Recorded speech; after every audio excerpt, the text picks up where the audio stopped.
તો ચાલો મિત્રો, આજે આપણે ધોરણ 10 નો પહેલું પ્રકરણ વિજ્ઞાનમાં રાસાયણિક પ્રક્રિયાઓ અને સમીકરણો, એને શું કહેવાય છે ઇંગ્લિશમાં કેમિકલ રિએક્શન એન્ડ ઇક્વેશન.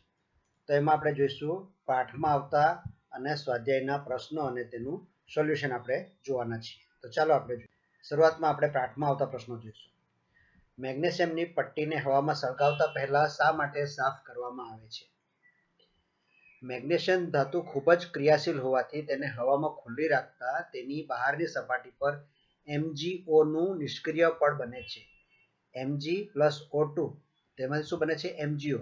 આ MgO ના નિષ્ક્રિય પડને કાચ પેપર વડે સાફ કરવાથી મેગ્નેશિયમની પટ્ટી સરળતાથી ઓક્સિજન સાથે પ્રક્રિયા કરે છે. આથી મેગ્નેશિયમની પટ્ટીને હવામાં સળગાવતા પહેલા સાફ કરવામાં આવે છે.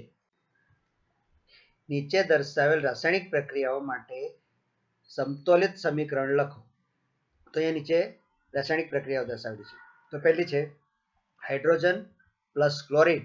તો એમાં શું બને છે? Hydrogen chloride. તેનું આપણે સંતુલિત લખીએ તો હાઇડ્રોજનનું H2 અને ક્લોરીનનું Cl2, તો 2HCl એટલે કે hydrogen chloride. Barium chloride plus aluminium sulphate. તેમાંથી શું બનશે? બેરિયમ સલ્ફેટ અને એલ્યુમિનિયમ ક્લોરાઇડ. તો 3BaCl2 પ્લસ Al2SO4O3. તો એમાંથી શું બનશે? 3BaSO4 plus 2AlCl3. હવે ત્રીજું છે સોડિયમ પ્લસ પાણી. તો એમાંથી શું બનશે? Sodium hydroxide plus hydrogen. તો 2Na પ્લસ 2H2O. તો એમાંથી શું બનશે? NaOH 2NaOH પ્લસ H2 એટલે કે હાઇડ્રોજન. નીચે દર્શાવેલ પ્રક્રિયાઓ માટે ભૌતિક અવસ્થાઓની સંજ્ઞા સહિતના સમતોલિત રાસાયણિક સમીકરણ લખો. તો પેલું અહીંયા જે છે એ ભૌતિક અવસ્થાઓ છે. બેરિયમ ક્લોરાઇડ અને સોડિયમ સલ્ફેટના પાણીમાં બનાવેલા દ્રાવણો વચ્ચે પ્રક્રિયા થઈ અદ્રાવ્ય બેરિયમ સલ્ફેટ અને સોડિયમ ક્લોરાઇડનું દ્રાવણ મળે છે. તો એમાં શું છે? BaCl2 plus NaSO4. તો એમાં શું બને છે? BaSO4 plus 2Na2Cl. તો શું મળે છે? Barium chloride plus sodium sulphate, અને આ બેરિયમ સલ્ફેટ અને સોડિયમ ક્લોરાઇડ બને છે.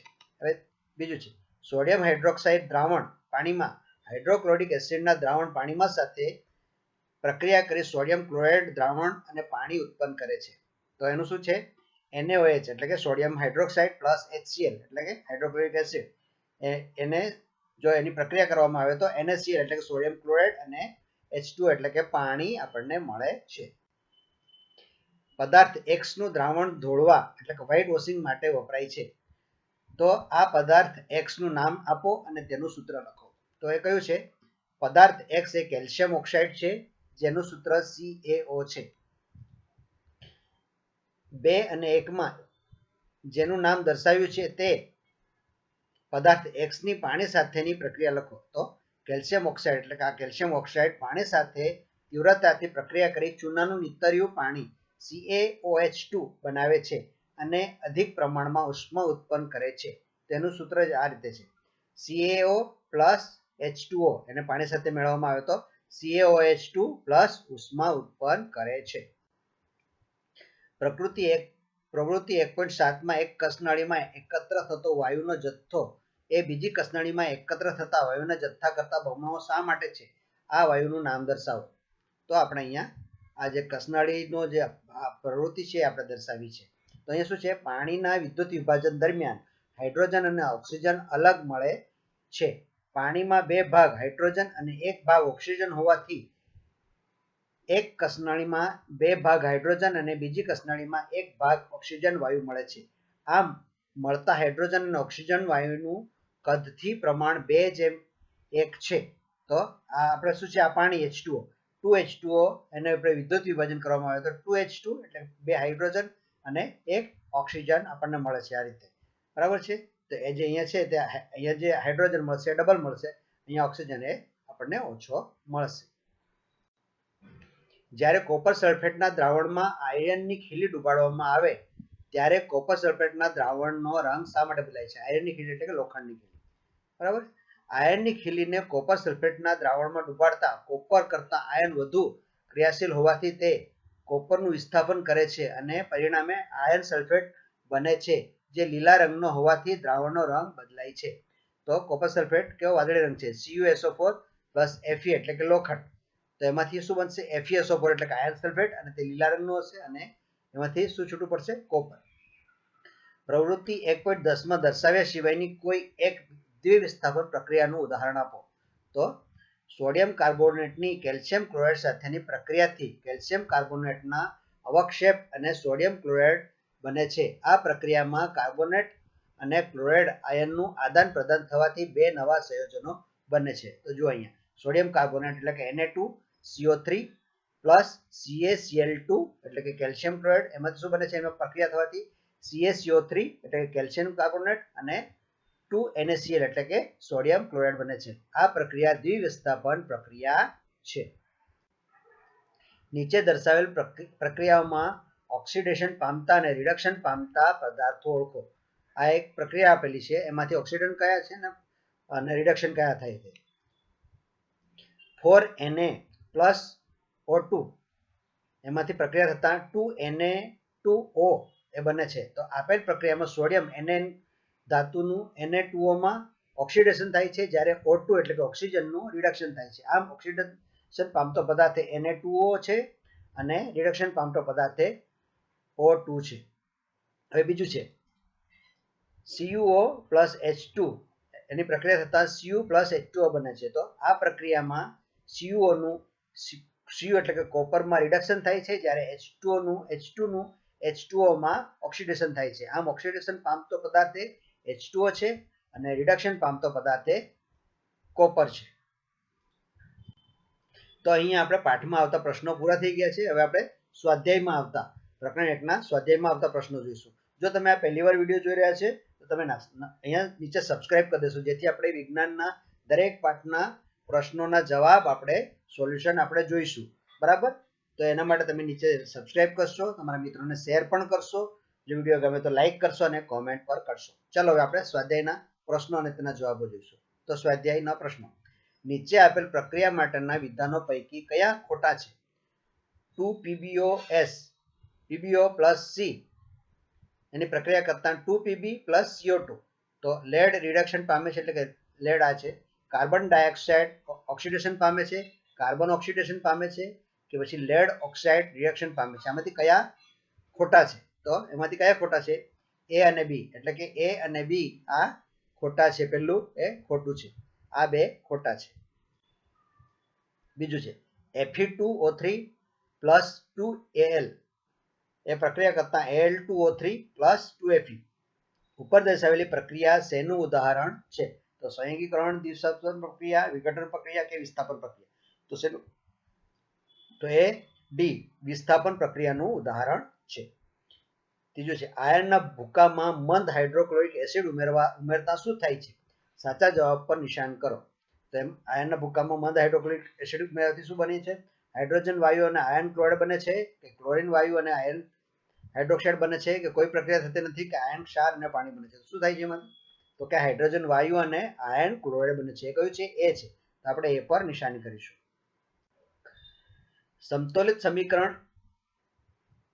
સમતોલિત રાસાયણિક સમીકરણ શું છે? રાસાયણિક સમીકરણનો શા માટે સમતોલિત કરવા જોઈએ?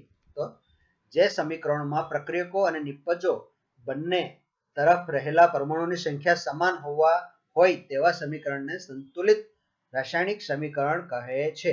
બરાબર છે? પ્રક્રિયકો અને નિપજોની પરમાણુની સંખ્યા સરખી હોય તેને. હવે દ્રવ્ય દળ સંરક્ષણ સંચય એટલે કે દળ સંચયના નિયમ મુજબ દ્રવ્યનું સર્જન કે વિનાશ થઈ શકતો નથી. આથી રાસાયણિક સમીકરણમાં રહેલા પ્રક્રિયકો અને નિપજોનું દળ સમાન રહેવું જોઈએ. દળ સમાન રાખવા સમીકરણમાં રહેલા પ્રત્યેક તત્વના પરમાણુની સંખ્યા બંને બાજુ સમાન રહેવી જોઈએ.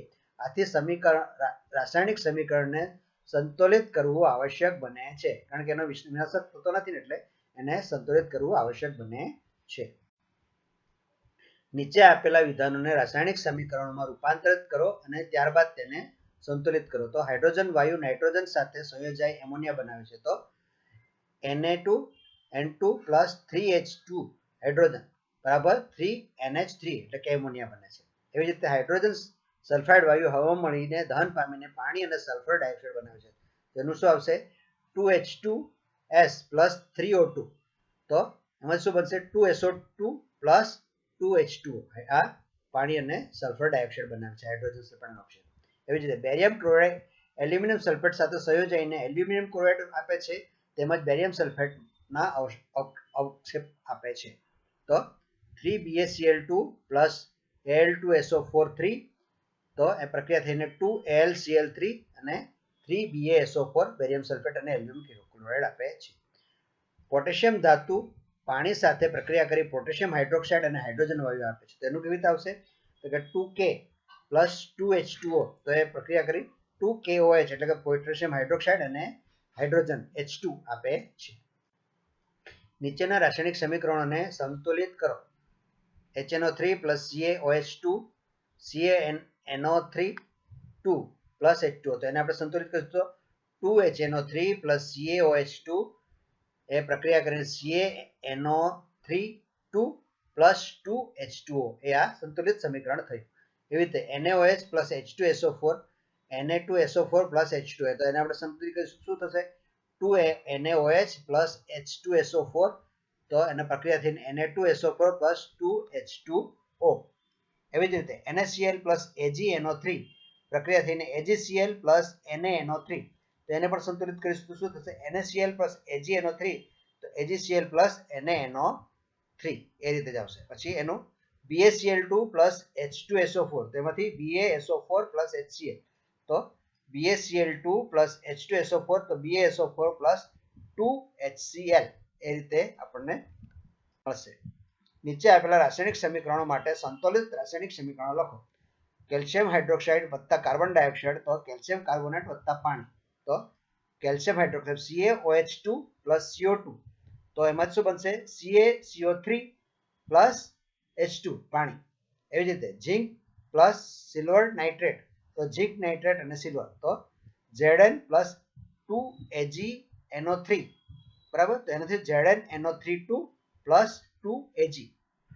એવી જ રીતે એલ્યુમિનિયમ વત્તા કોપર ક્લોરાઇડ. તેમાંથી એલ્યુમિનિયમ ક્લોરાઇડ અને કોપર મળશે. તો 2Al પ્લસ 3CuCl2. તેમાંથી 2AlCl3 પ્લસ 3Cu કોપર. એ આપણને મળે છે. એવી રીતે barium chloride plus potassium sulphate. તેમાંથી બેરિયમ સલ્ફેટ વત્તા પોટેશિયમ ક્લોરાઇડ. તો BaCl2 પ્લસ K2SO4. તેમાંથી BaSO4 પ્લસ 2KCl. આ આપણને મળે છે. આ સંતુલિત સમીકરણ આપણને મળે છે. નીચે આપેલ સંતુલિત સમીકરણ રાસાયણિક સમીકરણ લખો અને તે દરેક કિસ્સામાં પ્રક્રિયાનો પ્રકાર ઓળખો. તો પહેલો છે potassium bromide plus barium iodide. તેમાંથી પોટેશિયમ આયોડાઇડ વત્તા બેરિયમ બ્રોમાઇડ મળે છે. તો એનું આપણે સૂત્ર લખીએ 2KBr પ્લસ BAl. તેમાંથી 2KL પ્લસ BaBr2. આ આપણને મળે છે. આ રીતે પોટેશિયમ આયોડાઇડ અને બેરિયમ બ્રોમાઇડ.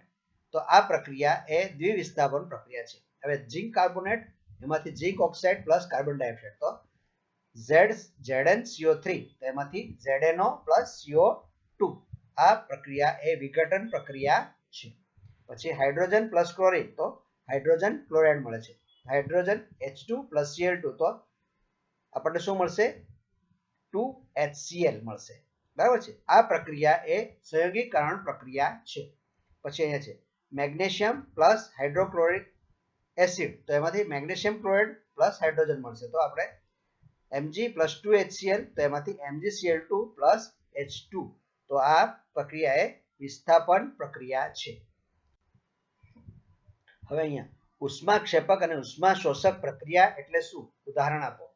તો ઉષ્માક્ષેપક પ્રક્રિયા જે રાસાયણિક પ્રક્રિયામાં નિપજના નિર્માણની સાથે ઉષ્મા ઉત્પન્ન થતી હોય તો તેવી પ્રક્રિયાને ઉષ્માક્ષેપક પ્રક્રિયા કહે છે. દાખલા તરીકે કુદરતી વાયુ CH4 ના દહનની પ્રક્રિયા એ ઉષ્માક્ષેપક પ્રક્રિયા છે. CH4 plus 2O2.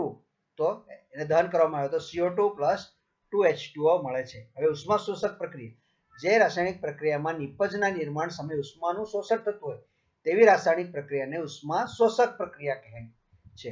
દાખલા તરીકે સિલ્વર ક્લોરાઇડનું સૂર્યપ્રકાશની હાજરીમાં વિઘટન થવું એ ઉષ્મા શોષક પ્રક્રિયા છે. તો 2AgCl ને સૂર્યપ્રકાશની હાજરીમાં એ ઉષ્માને શોષી લે છે અને 2Ag + Cl2 આપણને મળે છે. શ્વસન એ ઉષ્માક્ષેપક પ્રક્રિયા સાથી ગણવામાં આવે છે તે સમજાવો. જીવન જીવવા માટે ઉર્જાની જરૂર પડે છે. આપણે જે ખોરાક ખાઈએ છીએ તેમાંથી આ ઉર્જા મળે છે. પાચન દરમિયાન ખોરાક વધુ સરળ પદાર્થમાં વિભાજિત થાય છે. ઉદાહરણ તરીકે ભાત, બટાકા અને બ્રેડમાં કાર્બોદિત પદાર્થો હોય છે. આ કાર્બોદિત પદાર્થોનું વિભાજન થઈ ગ્લુકોઝ ઉદ્ભવે છે. આ ગ્લુકોઝ આપણા શરીરના કોષોમાં રહેલા ઓક્સિજન સાથે સંયોજાઈને ઉર્જા પૂરી પાડે છે. આ પ્રક્રિયાને શ્વસન કહે છે. આ શ્વસન પ્રક્રિયા દરમિયાન ઉર્જા મુક્ત થતી હોવાથી શ્વસન એ ઉષ્માક્ષેપક પ્રક્રિયા છે એમ કહેવાય. તેનું સૂત્ર અહીંયા આપેલું છે C6H12O6 + 6O2. તો એમાંથી શું મળશે? 6CO2 + 6H2O વત્તા ઉર્જા એ આપણને મળે છે. વિઘટન પ્રક્રિયાઓને સંયોગીકરણ પ્રક્રિયાઓની વિરુદ્ધ પ્રક્રિયા શા માટે કહેવાય છે? આ પ્રક્રિયાઓ માટેના સમીકરણો લખો. વિઘટન પ્રક્રિયામાં એકલ અણુને ઉર્જા આપતા તે બે કે વધુ પરમાણુઓમાં વિયોજન એટલે કે વિઘટન પામે છે. જ્યારે સંયોગીકરણ પ્રક્રિયામાં વિઘટન પ્રક્રિયા કરતા વિરુદ્ધ જોવા મળે છે. સંયોગીકરણ પ્રક્રિયામાં બે કે વધુ પરમાણુઓ ભેગા થઈને એકલ અણુ બને છે અને ઉર્જા મુક્ત કરે છે. એટલે વિઘટન પ્રક્રિયામાં બે અણુ હોય Ab + ઉર્જા, તો એમાંથી A અને B છૂટા પડે છે. હવે આ એ ઉદાહરણ છે AgCl. તો સૂર્યપ્રકાશમાં Ag + Cl2. તેવી જ રીતે સંયોગીકરણ પ્રક્રિયામાં આમાં બે અલગ અલગ હોય A + B. તો એમાં શું થાય? તો કે એમાંથી એક Ab બને અને પ્લસ ઉર્જા મળે છે. C + O2 CO2 + ઉર્જા મળે છે. એટલે કે સંયોગીકરણ અને વિઘટન પ્રક્રિયા આ રીતની છે. એવી વિઘટન પ્રક્રિયાના એક સમીકરણ દર્શાવો કે જેમાં ઉર્જા, ઉષ્મા, પ્રકાશ તથા વિદ્યુત સ્વરૂપે પૂરી પાડવામાં આવે છે. ઉર્જાને ઉષ્મા, પ્રકાશ અથવા વિદ્યુત સ્વરૂપે પૂરી પાડવામાં આવે છે. તો ઉષ્મા દ્વારા વિઘટન પામતી પ્રક્રિયા કઈ છે? CaCO3 ઉષ્મા, તો CaO + CO2. પછી પ્રકાશ દ્વારા વિઘટન પામતી 2AgCl અને સૂર્યપ્રકાશની હાજરીમાં કરીએ તો 2Ag + Cl2. અને વિદ્યુત દ્વારા વિઘટન પામતીમાં H2O 2H2O અને વિદ્યુત વિભાજન કરવામાં આવે તો 2H2 + O2 મળે છે. વિસ્થાપન પ્રક્રિયા અને દ્વિવિસ્થાપન પ્રક્રિયા વચ્ચે શું તફાવત છે? આ પ્રક્રિયાઓ માટેના સમીકરણો લખો. વિસ્થાપન પ્રક્રિયામાં વધુ ક્રિયાશીલ તત્વ એ ઓછા ક્રિયાશીલ તત્વને તેના દ્રાવણમાંથી મુક્ત કરે છે. જેમ કે Zn એટલે કે ઝિંક અને સિલ્વર Ag પૈકી Zn વધુ ક્રિયાશીલ હોવાથી તે ઓછા ક્રિયાશીલ Ag ને AgNO3 ના દ્રાવણમાંથી મુક્ત કરે છે. આમ Zn + 2AgNO3. તો એમાંથી શું મળે છે? ZnNO3 2 + 2Ag.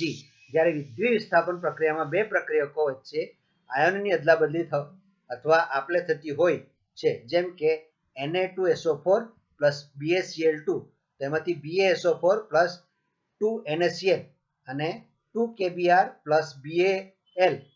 તો એમાંથી 2Kl + BaBr2 આ મળે છે. બરાબર છે. સિલ્વરના શુદ્ધિકરણમાં કોપર ધાતુ દ્વારા સિલ્વર નાઇટ્રેટના દ્રાવણમાંથી સિલ્વરની પ્રાપ્તિ વિસ્થાપન પ્રક્રિયા મારફતે થાય છે. જેમાં તેમાં સમાવિષ્ટ પ્રક્રિયા લખો. તો Cu + 2AgNO3. તેમાંથી CuNO3 2 + 2Ag આપણને મળે છે. તમે અવક્ષેપણ પ્રક્રિયાનો શું અર્થ કરો છો? ઉદાહરણ આપી સમજાવો. જે રાસાયણિક પ્રક્રિયા અદ્રાવ્ય અવક્ષેપ ઉત્પન્ન કરે છે તેને અવક્ષેપણ પ્રક્રિયા પ્રિસિપિટેશન રિએક્શન કહે છે. ઉદાહરણ તરીકે AgNO3 + NaCl. તેમાંથી AgCl એ સફેદ અવક્ષેપ મળશે પ્લસ NaNO3 મળશે. તેવી જ રીતે BaCl2 + K2SO4. એમાંથી પ્રક્રિયા કરતા BaSO4 એ સફેદ અવક્ષેપ મળશે અને બીજું મળશે 2KCl આપણને મળશે. ઓક્સિજનનું ઉમેરાવું તથા દૂર થવું તેના આધારે નીચેના પદોને દરેકના બે ઉદાહરણ સહિત દર્શાવો. ઓક્સિડેશન અને રિડક્શન. ઓક્સિડેશન આ પ્રક્રિયામાં પદાર્થ, અણુ કે પરમાણુ ઓક્સિજન મેળવે છે અથવા હાઇડ્રોજનને દૂર કરે છે. દાખલા તરીકે C + O2 તો CO2 અને 2Cu + O2 તો 2CuO. ઉપરની પ્રક્રિયામાં C અને Cu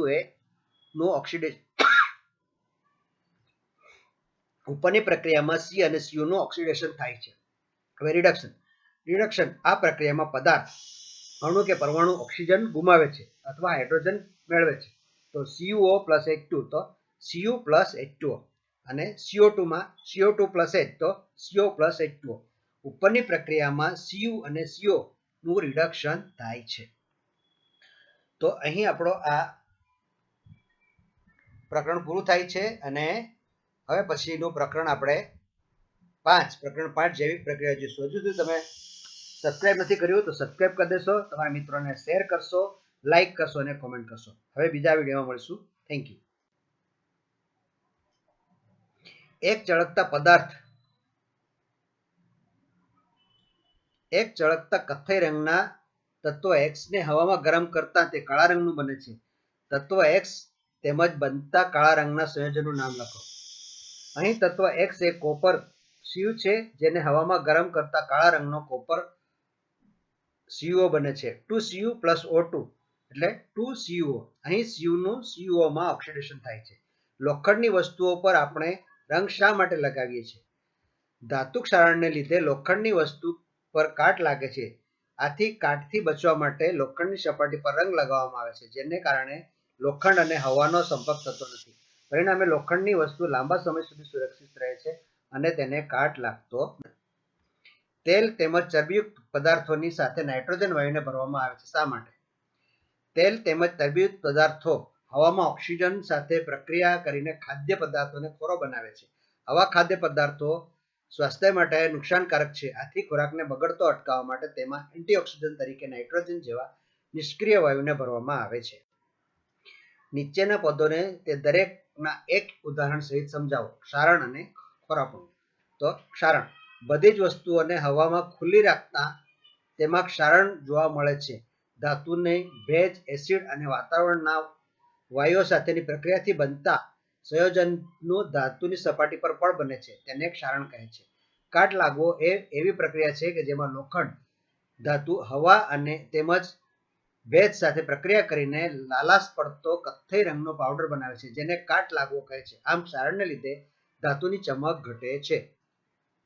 ખોરાપણું તેલી તેમજ ચરબીજન્ય ખોરાકને ખુલ્લી હવામાં રાખતા તેનું ઓક્સિડેશન થવાથી તે ખોરો બને છે, જેને લીધે તેનો સ્વાદ અને ગંધ બદલાય છે. આ પ્રક્રિયાને ખોરાપણું કહે છે.